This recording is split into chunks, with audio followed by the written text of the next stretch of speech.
할렐루야. 당황하셨죠? 제가 이렇게 당황하시면서 또 살짝 기대감도 있으실 거예요. 오늘 집에 일찍 간다. 죄송합니다. 오늘 원고가 좀 깁니다. 궁금한 게 참 많으시죠? 저희 교회는 제가 좀 덜한데 전에 교회도 그렇고 사람들이 이렇게 모인 데는요 참 궁금한 게 많은 것 같아요. 저에 대해서 이제 처음 제가 여기 용동교회 부임했을 때도 저에 대해서 좀 알고 싶은 것들이 많이 있으실 거 아니에요. 그래서 이렇게 물어보시는데 이렇게 되게 조심스럽게 물어보시는데도 불구하고 참 궁금하시구나 라는 게 이제 느껴질 정도로. 그런데 이 궁금한 것들이 많아서 그런지 저희들이 그것을 얻어내면 나는 이제 알았잖아요. 근데 그렇게 딱 끝나면 좋은데 또 말해주고 싶은 것도 있는 거예요. 왜냐하면 저 사람이 궁금해하는 걸 아니까. 황상덕 목사님한테 얘기를 들어서 정말이야? 알고 났는데 그걸 똑같이 박주영 목사님도 궁금해할 걸 제가 알기 때문에 실은 박 목사, 황 목사가 이랬대 하면서 이렇게 된다란 말입니다. 근데 그게 좋은 의도에서 누군가를 세워주고 칭찬해주고 하는 것이라면 문제가 되지 않겠죠. 저희 관계에서는 그렇게 될 것 같습니다. 황 목사의 어떤 좋은 이야기들을 박 목사한테 전하면서 우리 같이 축하해주자. 진짜로요. 그렇게 하는데 이게 조금 왜곡되면 관계에서 굉장히 불편한 일들이 일어나요. 황 목사가 나를 싫어하지 라는 생각을 하고 있어서 어떤 그에 대한 이야기를 들으면 그걸 조금 왜곡하거나 아니면 과장하거나 아니면 중요한 걸 빼놓고 전달을 합니다. 그러면 여기 있는 박 목사가 진짜요? 황 목사가 저를 그렇게 싫어해요? 라고 할 수 있다는 겁니다. 그러면 이게 굉장히 악한 일이 되거든요. 죄송합니다, 두 분께. 예를 들자 하니까 어쩔 수 없이. 요즘 전도사님들 예를 많이 들었더니 전도사님들이 너무 낙심을 해서 이제 부목사님 예를 좀 듭니다. 여러분, 이런 소문들 어떻게 보면 조금은 이제 부정적인 악의가 어느 정도 가미돼서 조금 사람들을 힘들게 하고 어렵게 하는 이런 소문들이 언제부터 시작됐을까요? 특별히 교회 공동체 안에는 언제부터 시작됐을까요? 그게 오늘 본문에서 저희가 찾을 수 있습니다. 교회의 시작부터 이 헛소문은 같이 시작을 했다는 겁니다. 여러분, 주님께서 베드로에게 최후에 너 이렇게 될 거야 라고 말씀하시는 어떤 그 힌트를 주시는 장면이 오늘 본문입니다. 너 지금까지 네가 원하는 대로 정말 이렇게 잘 이끌려 왔지만 너 나중에는 네가 원치 않는데 사람들이 너를 강제로 이렇게 끌고 가서 띠띠우고 원치 않는 곳으로 데려갈 텐데 이 얘기를 하는 것은 결국 순교를 할 것이라는 것을 암암리에 비춰주는 말씀이라는 겁니다. 베드로도 그걸 좀 알았던 것 같아요. 주님께서 하시는 말씀이 이런 의도로 하시는 거구나. 참 베드로의 어떻게 보면 장점 중에 하나가 주님이 하시는 말씀에 대해서 이렇게 잘 캐치한다는 게 장점인데, 그러면 거기서 그쳐서 누군가에게 자기 얘기를, 야, 너 주님이 뭐라 그러셔? 따로 가서 무슨 말씀하셔? 그럼 이제 자기 얘기를 하면 좋은데, 베드로가 조금은 아직은 미숙한 모습을 보이는 것이 그 얘기를 듣고 나서는 갑자기 그럼 나는 이렇게 될 거구나 라는 자신에 대한 궁금증은 해결이 됐는데 또 한 명의 사람에 대해서 궁금함이 확 생긴 겁니다. 그게 누구냐면 바로 요한이에요. 왜 요한에 대해서 궁금증이 생겼을까? 바로 뒤에 따라와서 요한이 눈에 띄어서 그것은 아닌 것 같아요. 가만히 좀 생각해 보면요, 베드로는 평소의 생각에 제자들 가운데 스스로가 가장 으뜸이라는 생각을 갖고 있었던 그런 자부심이 있었던 사람입니다. 어떻게 보면 나머지 12사도 중에 그를 넘어서는 그런 그 제자는 없었다라는 거예요. 근데 유일하게 한 명 뭔가 경쟁자 혹은 라이벌이라고 여길 만한 사람이 하나 있었는데 그게 바로 요한이었습니다. 이유는 뭐냐면 예수께서 사랑하시는 제자라고 스스로를 그렇게 부를 정도로 예수님의 총애를 받고 있었던 사람이 바로 요한이었기 때문이죠. 으뜸이라는 자부심과 총애를 받고 있다는 긍지, 이 둘이 어떻게 보면 라이벌이 되는 겁니다. 라이벌인 요한, 경쟁자라고 생각되는 그 요한의 생은 어떻게 끝날까? 나는 죽는구나. 그 죽음을 두려워했는지 모르지만 주님께서 너는 순교할 거야 라는 얘기를 듣고는 그럼 예수님 쟤는 어떻게 돼요? 라고 묻는 것이 바로 경쟁자였기 때문에 그렇다는 겁니다. 제가 요즘 좀 살을 좀 빼고 있습니다. 믿지는 않으시겠지만 뭐 믿겨지지도 않으시겠지만 살을 빼고 있습니다. 그래서 저녁을 이렇게 조금 안 먹어요. 그리고 좀 줄여요. 그 음식을 좀 가려 먹어요. 그러면 여러분 어떤 얘기들이 도는지 아세요? 대답하셔도 됩니다. 가우진 목사 큰 병 걸렸대. 이런 소리까지 들리게 되거든요. 그러면 그거를 저를 정말 걱정하는 분이 얘기를 할까요? 아니에요. 저를 정말 걱정하는 분은 본당에 와서 기도하시겠죠. 근데 그런 얘기를 야 가우진 목사 큰 병 걸렸대 라고 한 것이 처음부터 그렇게 얘기한 건 아니겠지만 확산돼서 나중에는 6개월밖에 못 산대 이렇게까지 가게 되면 처음에 그것을 시작한 사람은 큰 악의는 없을지라도 저에 대해서 뭔가 요만큼이라도 탐탁치 않은 사람이 얘기를 한 겁니다. 예를 들어서 어떤 분이 왜 자기만 살을 빼? 나랑 같이 뚱뚱하게 있어야지 라는 생각을 하고 있는데 혼자 살을 빼는 게 보이니까 그게 얄미워서 라고 시작할 수도 있고요. 아니면 뭔가 저를 정말 음해하기 위해서 계획을 갖고 있는 사람이 했을 수도 있고요. 여하튼 좋은 마음을 갖고 시작한 소문은 아니라는 겁니다. 그게 오늘 여기에 또 등장하는 겁니다. 주님, 쟤는 어떻게 됩니까? 라고 했더니 주님이 뭐라고 그러셨습니까? 내가 올 때까지 그를 머물게 하고자 할지라도 네가 무슨 상관이냐? 너에게 무슨 상관이냐? 너는 나를 따르라. 재림까지 살려두겠다는 말씀인가요? 여러분 이 문맥을 읽어보시면 예수님이 요한을 내가 다시 올 때, 재림 올 때까지 살려둘 거야 라고 얘기하신 그런 단정이 아닙니다. 그렇게 한들 아니면 너보다 먼저 죽게 한들 네가 무슨 상관이냐? 넌 그냥 나만 따라오면 돼 라는 것이 주님의 대답이었습니다. 근데 그 직후에 어떤 일이 벌어졌냐면요, 주님의 제자들 사이에 야 요한은 죽지 않는데, 요한은 주님 올 때까지 살아있는데 라는 소문이 퍼진 겁니다. 사실이 아닌 얘기가 번진 거죠. 교회가 시작되면서부터 이 헛소문이 같이 시작됐습니다. 그러니까 아까 말씀드린 것처럼 교회 안에서 이런 헛소문이 언제부터 생겼냐? 교회의 시작과 함께 생긴 겁니다. 이게 저희가 정말 반성해야 되는 부분 중에 하나죠. 그러면 여러분 요한이 죽지 않는데라는 이 뉘앙스가 요한을 칭찬해야 되겠어, 요한 뭐 정말 존경할 만해, 그런 뉘앙스의 얘기겠냐라는 거예요. 그렇지 않은 거죠. 아이고 예수님 그렇게 자기가 알랑방구 끼더니 지는 안 죽고 다 살아있고 남들은 다 죽고, 이런 어떤 뭔가 요한에 대한 불편한 심경이 담겨있는 소문이라는 거예요. 다분히 그렇게 불편한 마음이 담겨있다는 겁니다. 그 소문이 어디서부터 출발됐죠? 요한은 죽지 않는 데가, 이 소문이 어디서부터 출발했냐면 그 얘기를 직접 들은 베드로에서부터 시작된 겁니다. 왜냐하면 다른 사람은 들은 게 없어요. 베드로랑 요한만이 이 얘기를 들었습니다. 근데 베드로랑 요한만이 들었는데 요한 스스로가 자기에 대해서 나는 죽지 않는데라는 소문을 냈을 리는 없고, 결국 이 소문의 근원은 베드로입니다. 그러니 이런 소문이 펼쳐졌을 때 요한이 얼마나 답답했겠습니까? 요한은 죽지 않는데, 이 얘기가 요한에게도 엄청나게 불편했다라는 겁니다. 그러니까 요한이 23절에 다시 한번 이 얘기를 언급합니다. 23절 한번 여러분 좀 다시 한번 띄워주시겠습니까? 함께 한번 읽어보시죠. 시작. 이 말씀이 형제들에게 나아가서 그 제자는 죽지 아니하겠다 하였으나 예수의 말씀은 그가 죽지 않겠다 하신 것이 아니라 내가 올 때까지 그를 머물게 하고자 할지라도 내게 무슨 상관이냐 하신 것 이러라. 느껴지지 않습니까? 이 요한의 답답함이. 가우진 목사 100kg래.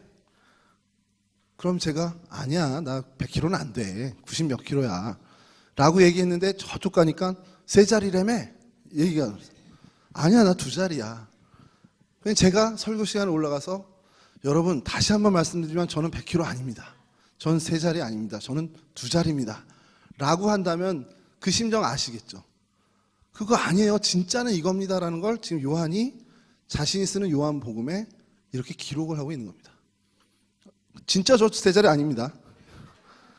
세 자리인 분은 따로 있어요. 미얀마 다녀오신 분 계신데 그분은 세 자리입니다. 또 이 소문이 악의적으로 나간 건 아니니까 소문 내지 마시고요. 여러분 왜 이런 일이 일어났을까? 사실 되게 궁금해해야 합니다. 저희가 우리 궁금증을 엉뚱한 데다 발산하는 게 아니라 여기에다 이런 데에다가 여러분 교회 그 베드로에 의해서 이 거짓말 사건이 교회의 태동과 함께 사실 시작된 거나 마찬가지라는 거죠. 교회 안에 그런 제자들 사이에 소문이 퍼졌다라는 거예요. 그러니까 여러분 우리가 잘 알고 있죠. 교회가 교인 수가 많고 적든 예배당이 크건 작건 정말 소문이 너무 많다라는 겁니다. 용두동 교회 빼고요. 용두동 교회 빼고 많은 교회들이 소문들이 너무 많아요. 그것도 좀 헛소문들이 많이 있습니다. 왜 그렇게 될까?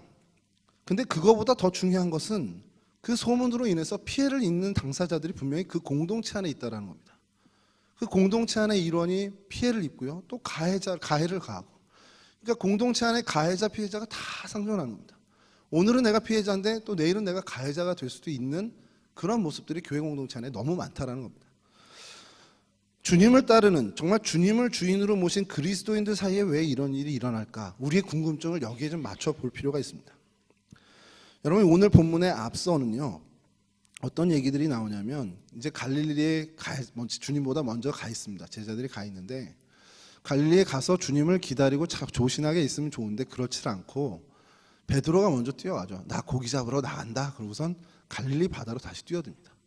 이게 굉장히 상징적인 의미를 갖고 있는 게 뭐냐면 주님이 명령하신 것을 그대로 지키면서 주님을 기다리는 것이 아니라 갈릴리 바다, 자신의 생업의 현장을 보자마자 예전에 그 주님을 모르고 살았던 욕망에 사로잡혀 살았던 그 시절을 떠오르면서 다시 그 욕망의 바다로 뛰어나가는 걸 상징적으로 보여주고 있는 겁니다. 그러니까 주님을 따르든 사람이든 아니든 간에 우리가 정신 차리지 않고 있으면 우리는 언제든지 욕망의 바다에 그 유혹에 쉽게 빠져들 수밖에 없는 존재라는 겁니다. 그런 나약한 존재예요. 그리고 그 나약한 존재이기 때문에 사실 이러한 일들이 교회 공동체 안에서도 벌어지게 되는 겁니다. 영원한 진리를 말하면서도 스스로 갉아먹는 그 욕망을 놓치지 못하는 것. 한 손으로는 하나님을 꽉 쥐고 이거 아니면 내가 죽는다는 걸 생각하면서도 세상과 잡은 손을 놓지 못하는 게 저희들이라는 겁니다. 영원한 진리 속에서도 정말 그것이 정말 우리에게 정말 중요한 생명이 됨을 알면서도 세상에 내 생명을 갉아먹는 그것은 포기 못하는 마음. 뭐 저부터가 그렇고요. 우리 모두가 다 그렇다는 겁니다.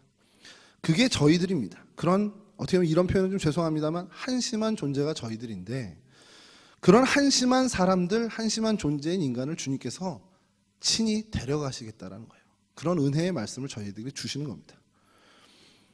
욕망의 바다에서 진리의 바다로 옮겨주시겠다는 것. 어두운 곳에서 빛으로, 죽음에서 생명으로, 저주의 심판에서 구원의 상급을 베푸는 은혜의 자리로 주님께서 우리를 이끌어 가주시겠다는 겁니다.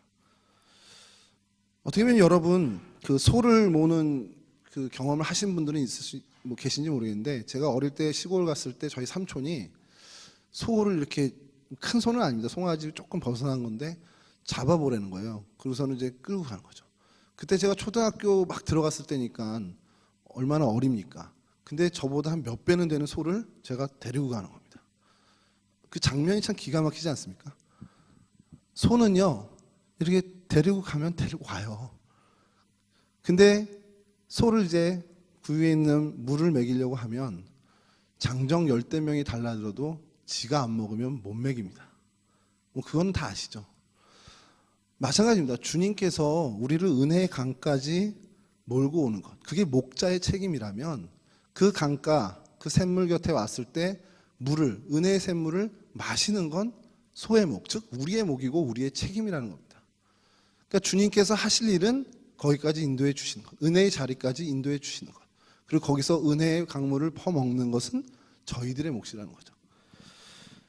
그렇기 때문에 여러분 주님을 따르는 것, 이것이 그만큼 중요하기 때문에 결단을 갖고 의지를 갖고 따르는 것이 중요하기 때문에 주님께서 딴 거 신경 쓰지 말고 너 나를 좀 따라와 라고 베드로에게 이야기합니다. 여러분, 거짓 소문의 그 근원지였던 베드로, 말씀드린 것처럼 그도 우리처럼 한심한 인간이었기 때문에 이런 헛소문의 근원지가 되는 것. 그러니까 사실은 베드로를 보면 저희가 잘 알잖아요. 그가 예수님의 수제자가 될 만한 어떤 그런 조건을 갖고 있는 사람이 아니었습니다. 저희와 같은 정말 한심한 존재였는데, 그래서 이런 미숙함을 보이게 된 거죠. 배운 것도 없고 가진 것도 없고 내세울 것도 없고, 이 본문에 앞서 정말 갈릴리 바다를 보자마자 다시 욕망의 그물질을 하겠다고, 물고기 잡으러 가겠다고 뛰어들어가는 그런 존재였다는 겁니다.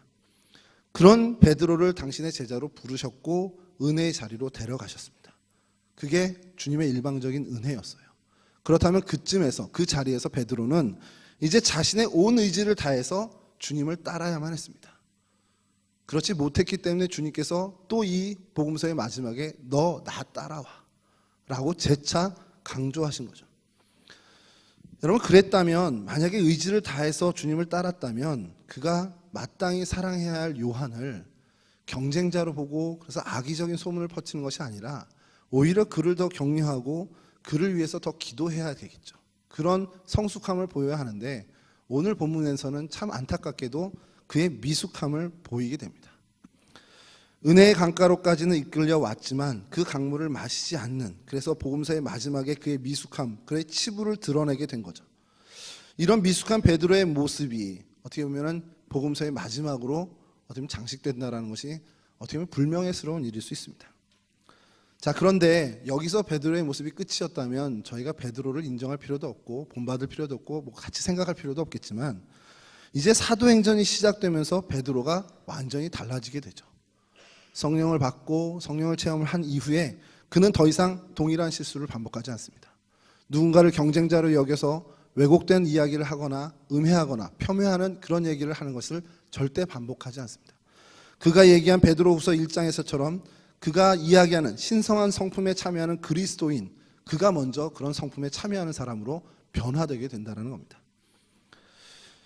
여러분, 어떻게 보면 거룩해야 할 이 교회에 거짓 혹은 헛소문, 그런 것들이 난무하게 되는 것들, 결국 그것은 우리 교회를 이루고 있는 교인들이 주님에 의해서 은혜의 자리인 교회까지는 이끌려 왔지만 그곳에서 의지를 다해 주님을 따르는 모습이 부족했기 때문에 그러한 모습들, 베드로의 미숙함이 여전히 우리 가운데도 드러난다는 거죠.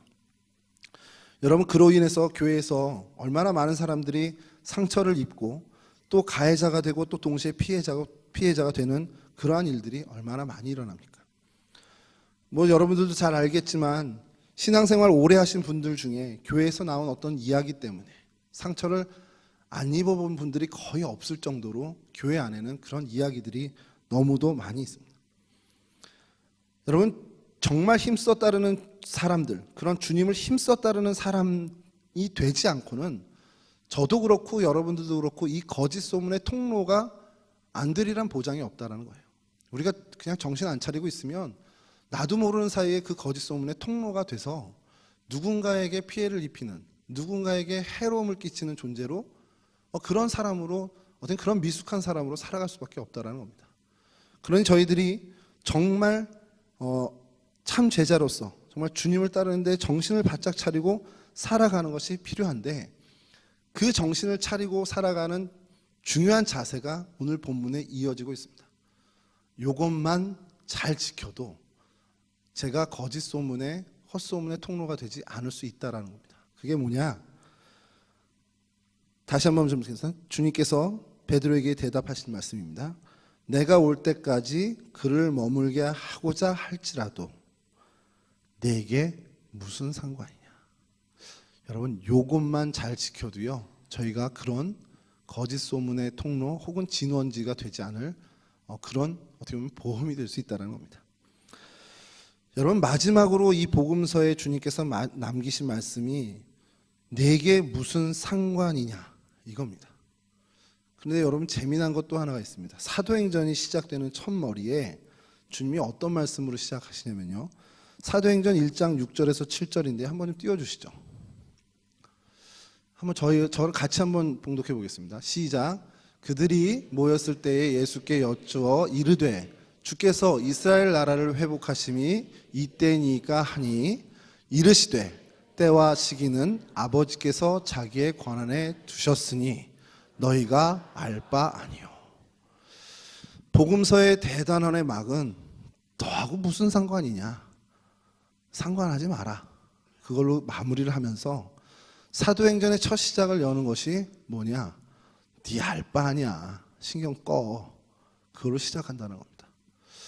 여러분, 이게 저희들에게 굉장히 주는 교훈이 굉장히 의미심장한 것이요. 이게 헬라어 성경으로 직역하면 너희가 알 바 아니다가 그것을 아는 것은 너희의 것이 아니다라는 어떤 소유의 어떤 의미로 이야기합니다. 그러니까 이거 네 거 아니야. 욕심내지 마. 이 얘기입니다. 제가 이렇게 사무실에, 죄송합니다. 자꾸 제 얘기를 해서 죄송한데, 사무실에 제 자리에 가면 이렇게 모니터가 이렇게 3대가 이렇게 있어요. 오셔도 됩니다. 와서 구경하셔도 얼마든지 보여드립니다. 모니터가 3대가 있어요. 그만큼 열심히 일을 합니다, 제가. 모니터가 3대가 있는데 그 모니터를 자꾸 탐내는 한 눈길이 있어요. 불편할 정도로. 그럼 제가 계속 얘기하죠. 이거 교회 거 아니야. 내가 돈 주고 산 거야. 진짜로요. 진짜 제가 돈 주고 산 모니터를 갖다 놓은 게 있습니다. 저쪽에서 자꾸 이렇게 제2전도사가 계속 쳐다보면서 자기 거 뭐 바꿔보고 2개도 해보고 막 이러는데, 그래서 제가 스티커로 가우디니아 이름을 이렇게 뽑아서 붙여놨습니다. 네 거 아니야. 넌 보지 마. 이게 그 말씀인 겁니다. 헬라 원어로 하면 이거 네 거 아니야. 신경 꺼. 때와 시기는 하나님만 아시는 거야. 너 신경 꺼. 여러분, 이거 하나만 정말 많은 그 신앙인 우리 그리스도인들이 지켰다면 예전에 다미 선교회처럼 뭐 재림 예수라든지 뭐 시한부 종말론이라는 이런 얘기가 나올 건덕지가 없는 거죠. 마찬가지입니다. 복음서의 마지막도 주님 쟤 어떻게 돼요? 그거 네 소관 아니야. 신경 꺼. 너는 네 일만 해. 너에게 주어진 일만 해. 그게 복음서의 마지막 이야기입니다. 그리고 사도행전의 첫 시작이 뭐 그럴 수도 있다는 생각이 들어요. 이 친구들이 20, 30대 젊은 혈기 있는 사람들 아닙니까? 나라를 빼앗긴. 그러니까 주님께서 부활까지 하셨고 41개월 가까이 하나님 나라 이야기를 해주셨으니 얼마나 희망이 생기고 소망이 생겼겠습니까? 그럼 그들이 주님께 첫 질문한 게 뭐냐면 이스라엘 나라를 회복시킬 때가 언제입니까? 여전히 육신의 나라에 대해서 관심을 가질 수밖에 없는 그런 미숙함이 있었던 사람들입니다. 그러니까 주님께서 몰라, 니네 거 아니야 라고 단도리를 치시는 거죠. 왜냐하면 그렇게 나의 것에만, 나의 영역에만 집중하는 것이 아까도 말씀드린 깨어서 주님을 전적으로 따르는 그 삶의 자세의 첫 출발이기 때문에 그렇습니다.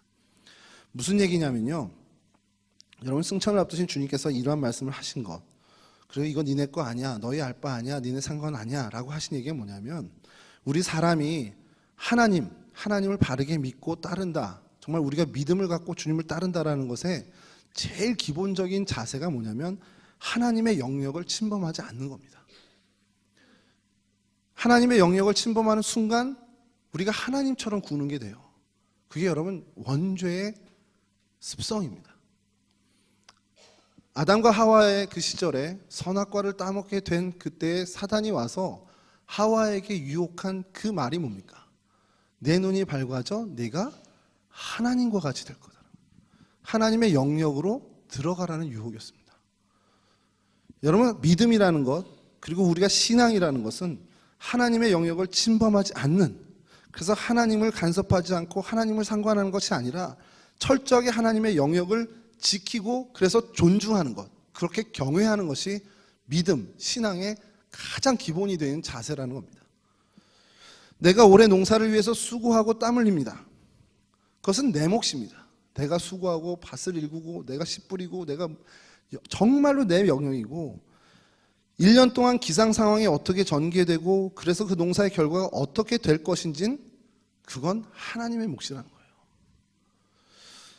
제가 예전에 좀 알고 지냈던 의사 선생님이 재활의학과 전문의인데 이제 병원을, 재활의원을 이렇게 좀 차리시면서 그 앞에 무슨 재활의원이라고 쓴 거 옆에다가 영어로 이런 얘기를 써놨습니다. God cures, we care. 이거 우리 이할리 목사님이 했어야 되는데, 그 네이티브 스피커의 발음을 해주셔야 되는데, 뭐냐면 하나님은 치유하시고 우리는 케어, 돌본다. 기가 막힌 말 아닙니까? 병을 우리가 고치는 게 아닙니다. 우리는 여러분들 돌봐줍니다. 치료는 하나님이 하십니다. 하나님의 영역과 우리의 영역이 정확히 선이 그어지는 거죠. 여러분, 한 사람의 인생을 세 사람으로 고치는 것, 하나님의 영역입니다. 많은 부모들이 실수하죠. 내 애는 내가 이렇게 잘하게 할 수 있어. 저희 어머니도 저에 대해서 그렇게 생각하셨을 거예요. 저희 어머니가 어릴 때 저를 이렇게 기르시면서 한 번도 저희가 몸무게 3자리 근사치까지 갈 만큼 이렇게 뚱뚱해질까라는 생각을 안 하셨을 수도 있습니다. 그런데 저는 그렇게 자랐죠. 저희 어머니가 저에 대해서 굉장히 간섭을 많이 하셔요. 이번에 또 뭐 이렇게 좀 병이 아니라 검진 결과 나왔다 그러니까 제가 자고 있는 사이에 아침에 들리셔서 저희 집사람한테 반찬을 해다 주고 가신답니다. 누가 보면 정말 제가 중증 환자인 줄 아시겠어요. 그래서 제가 근데 그런 저희 어머니 성향을 제가 잘 아니까 이것저것까지 정말 뭐 예전에 이제 전도사 처음 나갈 때는 부목사님들한테는 이렇게 해야 된다. 또 부목사 처음 나갈 땐 담임 목사님께는 이렇게 해야 된다. 정말 많은 말씀을 하셨는데 제가 듣다가 그냥 한마디 어머니랑 얘기를 했죠. 어머니, 제가 사무엘과 같은 선지자가 되면 얼마나 좋겠습니까? 그런 목사가 되면. 아멘 그러면서 당연히 좋지 그러시는 거예요. 그래서 제가 뭐라 그랬냐면 그러기 위해서 어머니가 한나가 되셔야 됩니다. 엘리 제사장에게 맡기고 신경 끄십시오. 그때부터 좀 줄긴 하셨어요. 많이 주셨습니다. 많이 주셨는데 여러분 마찬가지입니다. 하나님의 영역, 한 사람의 인생을 세 사람으로 고치는 것, 그건 하나님의 영역입니다. 내 자식도 마찬가지예요. 그가 어떻게 하나님의 사람으로 자라날지는 정말 하나님이 하실 일이고 그저 우리는 내 영역, 부모의 영역에서 또 내가 이웃의 영역에서 내가 할 수 있는 관심과 격려와 지지 그리고 그를 위한 기도에 최선을 다하면 그것으로 끝입니다. 여러분, 우리의 머리로는 도무지 상상할 수 없는 하나님의 영역이 있죠. 우리가 이해하지 못하는 일들이 많이 벌어집니다. 그리고 우리가 죽을 때까지도 그것을 이해 못하고 죽을 수도 있습니다. 그러나 그 모든 일을 통해서 하나님은 하나님이 이루시고자 하시는 그 일을 이루어 가신다는 겁니다. 그러니 저희 작은 머리로 그것을 보면서 바라보면서 하나님 나 납득이 안 돼요. 하나님 나 이해가 안 돼요. 라고 방방 뛰면서 떼굴떼굴 굴 필요가 없다라는 거예요. 하나님의 영역, 하나님이 알아하십시오. 지금 내 삶에서 하나님이 주신 그 영역에 내가 최선 다하겠습니다. 그것으로 우리는 하나님 앞에 반듯하게 쓰는 그것 하나만으로만 끝이라는 겁니다. 여러분, 이것은 주님께서도 모범을 보여주셨습니다. 마태복음 24장 36절인데요. 잠깐만 좀 띄워주시죠. 같이 읽어보시죠. 시작. 그러나 그날과 그때는 아무도 모르나니 하늘의 천사들도 아들도 모르고 오직 아버지만 아시느니라. 여러분, 주님은 성자 하나님이십니다. 하나님이세요. 하나님. 주님께서 아시고자 한다면 왜 모르시겠습니까? 근데 성자 하나님으로서 성자 하나님의 영역, 그 영역인 구속사역에만 최선을 다하시겠다라는 선언입니다. 그 구속사역을 최선을 다해 이루시고 그래서 그 모든 일에만 집중하신다는 것. 그러니 마지막 날 마지막 심판은 하나님의 뜻, 성부 하나님의 영역임을 철저히 지키시는 그러한 모습을 보여주셨다는 겁니다. 여러분, 이 모습을 보여주신 이유가 뭐겠습니까? 성자 하나님이신 예수님도 그와 같이 하나님, 성부 하나님의 영역을 철저히 지키고 존중하듯이 나를 따르는 너희들도 하나님의 영역은 경외심을 갖고 존중하고 지켜내라라는 겁니다. 여러분, 저희는 많은 순간 우리가 하나님의 자리에 서서 하나님처럼 굴려고 하는 게 너무도 많이 있습니다. 아주 대표적으로 하나 예를 들어볼까요? 누가 저에게 전화를 해서 야, 황상덕 목사 어때? 라고 물으면 제가 뭐라고 대답하겠습니까? 대답들을 안 하시네요. 네. 그 친구 최고야. 이렇게 하겠죠. 아멘이 안 나오네요. 근데 제가 이거 한마디면 그냥 끝나는 거거든요. 자, 근데 그 순간 그럼 제가 뭐가 될까요? 저를 판단하는 자리에 서서 제가 판단합니다. 피조물이 피조물을 상대로 해서 판단을 한다. 그거는 그의 피조물의 자리에 있는 게 아닙니다. 이미 조물주의 자리에 서서 판단하는 거죠. 그러니까 여러분, 성경에 형제 간에 서로 판단하지 말라라는 진짜 중요한 그 자세는, 그 자리는, 그 판단의 자리는 하나님만이 서실 수 있는 자리라는 거예요. 쟤는 왜 저렇게 생겼지? 쟤는 왜 저렇게 맨날 신앙생활하지? 쟤는 왜 저러지? 궁금해할 수는 있습니다만 그걸 가지고 저거 틀렸어. 이 순간 저희가 하나님의 영역을 침범하게 된다는 거예요. 그러니까 여러분, 다시 한번 말씀드리지만 그 영역을 정확하게 지키는, 우리 예수님께서 아들인 나도 몰라 라고 하는 것처럼 정확히 하나님의 영역을 지키신다면 우리가 그에 대한 헛소문 혹은 그에 대한 폄훼하는 말 할 리가 없습니다. 나는 모르는 일입니다. 그건 하나님이 하실 일입니다. 요한을 살려두든지 요한을 죽이시든지 그건 하나님의 영역이고 나는 주님이 따르라고 했으니까 따르기만 하면 돼. 그러면 끝인 거예요. 그게 믿음과 신앙의 제일 중요한 자세라는 것이죠. 여러분, 이러한 말씀 오늘도 저희들에게 주님은 말씀하십니다. 내게 무슨 상관이냐? 그리고 복음서가 끝나고 시작되는 사도행전의 첫머리, 너희가 알 바 아니요. 하나님의 영역을 침범하지 않고 절대적으로 존중하는 그런 믿음을 지킨 사람, 그런 사람이 될 때에만 하나님의 뜻이 하늘에서 이루어진 것처럼 땅에서도 이루어지게 해드리는 진짜 사명자로 살아갈 수 있다라는 말씀입니다.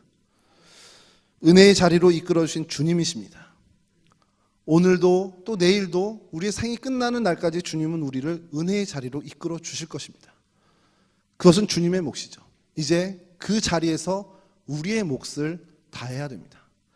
의지를 다해 주님의 말씀을 따르는 삶, 특별히 말씀드린 믿음과 신앙의 가장 기본이 되는 자세, 내 길, 내 영역만을 철저히 지켜나가는, 그래서 하나님의 영역을 철저히 보호하는 그러한 신앙의 삶을 살 때에 저와 여러분들을 통해, 그러한 저와 여러분들을 통해 하나님은 하나님의 나라를, 하나님의 선한 그 뜻을 이루어 가신다는 사실입니다. 여러분, 주님을 정말 내 의지를 다해 주님을 따르는 삶을 철저하게 살아가시기를 주님의 이름으로 축원합니다. 특별히 하나님의 영역을 철저히 구분할 수 있는 분별력을 가지실 수 있기를 주님의 이름으로 간절히 축원합니다.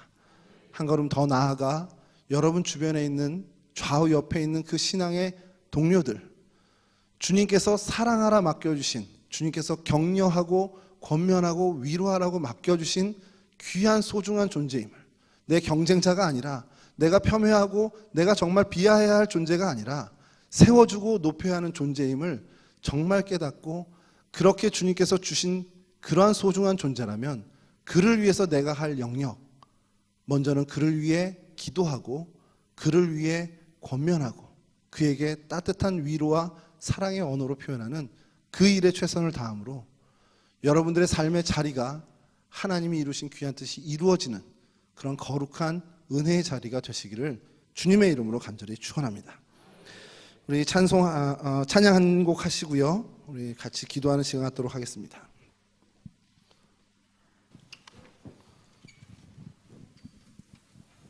좀 어려울 수 있는데요, 가사가 좋아서 같이 좀 찬양했으면 좋겠습니다.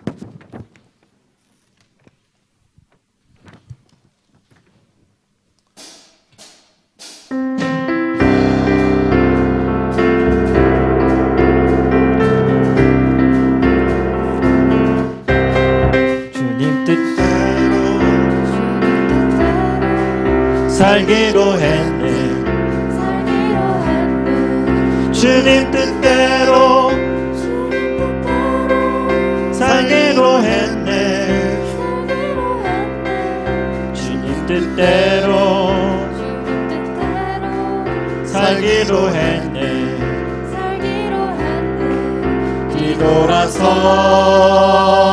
뒤돌아서지 않겠네. 이 세상 사람 날 몰라줘도 이 세상 사람 날 몰라줘도 이 세상 사람 날 몰라줘도 날 몰라줘도 뒤돌아서지 않겠네. 세상 등지고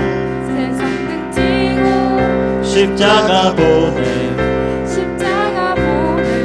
세상 등지고 십자가 보내 세상 등지고 십자가 보내 뒤돌아서지 않겠네. 뒤돌아서지 않겠네. 어떠한 시련이 와도 수많은 유혹 속에도 신실하신 주님 약속 나 붙들리라. 세상이 이해 못하고 우리를 조롱하여도 신실하신 주님 약속 나 붙들리라.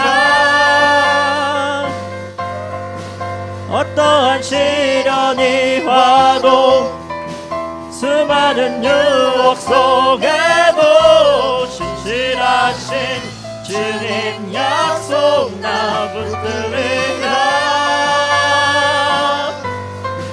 세상이 이해 못하고 우리를 조롱하여도 신실하신 주님 약속만 붙들리라.